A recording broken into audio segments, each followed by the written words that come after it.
बिहार में 20 से ज्यादा जनसभा और रैलियां करने वाले अखिलेश यादव और 30 से ज्यादा रैलियां और जनसभाएं करने वाले उत्तर प्रदेश के मुख्यमंत्री योगी आदित्यनाथ का स्ट्राइक रेट बिहार विधानसभा चुनाव में कैसा रहा?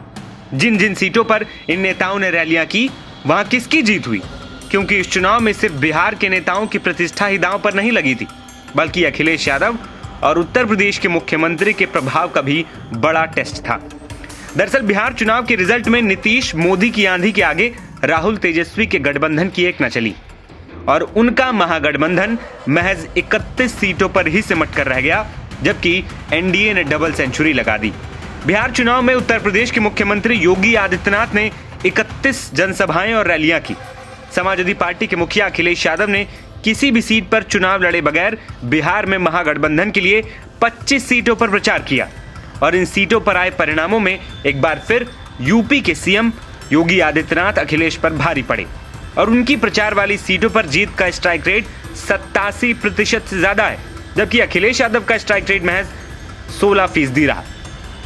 सीएम योगी ने जिन 31 सीटों पर प्रचार किया, उनमें से 27 सीटों पर एनडीए ने जीत हासिल की, जिनमें तमाम ऐसी सीटें थी जहां एनडीए कमजोर थी। तो दूसरी ओर सपा अध्यक्ष अखिलेश यादव ने 25 विधानसभा क्षेत्रों में 8 दिन लगातार जनसभाएं की। इनमें से महज 4 सीटों पर ही गठबंधन ने जीत हासिल की।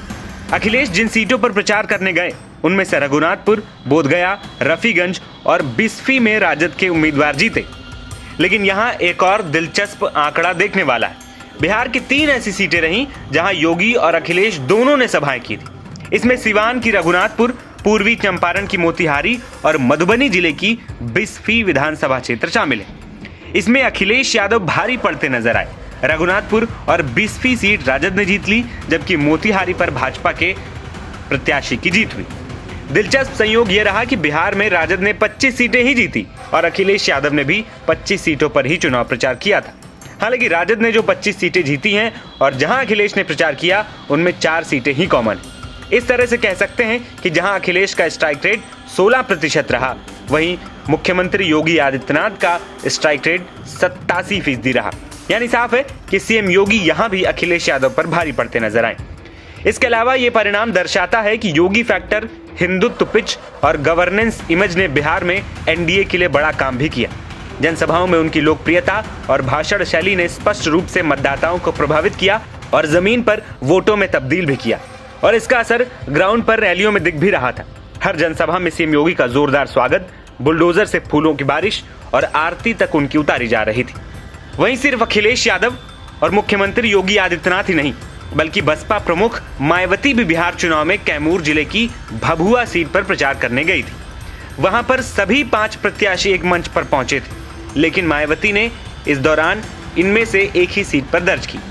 इसके अलावा उत्तर प्रदेश के चंद्रशेखर आजाद की आजाद समाज पार्टी, स्वामी प्रसाद मौर्य और सुभासपा ने भी चुनाव में किस्मत आजमाई, लेकिन वे अपनी अपनी पार्टी के प्रत्याशियों की जमानत तक नहीं बचा पाए। परिणामों के बाद अखिलेश यादव और सीएम योगी की प्रतिक्रिया भी आई। एक और जहां अखिलेश ने एसआईआर पर ठीकरा फोड़ा, तो सीएम योगी ने कार्यकर्ताओं को जीत का श्रेय दिया और इसे जंगल राज की हार बताया। बिहार की जनता जनार्दन ने जो फैसला किया है, प्रधानमंत्री मोदी जी के मार्गदर्शन और नेतृत्व में डबल इंजन की एनडीए सरकार विकास, सुरक्षा और सुशासन के लिए कैसे कार्य करती है और कैसे कार्य करना चाहिए, बिहार की जनता जनार्दन की द्वारा लोकतंत्र की प्रक्रिया में भाग लेकर के कल जो जनादेश दिया गया है, इसके लिए मैं बिहार की जनता जनार्दन का भी हृदय से अभिनंदन करता हूं। बहनों और भाइयों, उत्तर प्रदेश और बिहार यह एक साझी संस्कृति के पर्याय हैं। प्रभु राम और माता जानकी का पवित्र संबंध जितना अटूट है, उतना ही उत्तर प्रदेश और बिहार का संबंध भी अटूट है, मजबूत है और धरती आबा जैसे राष्ट्र नायकों के प्रति हमारी श्रद्धा और हमारा सम्मान का भाव भी उतना ही मजबूत है।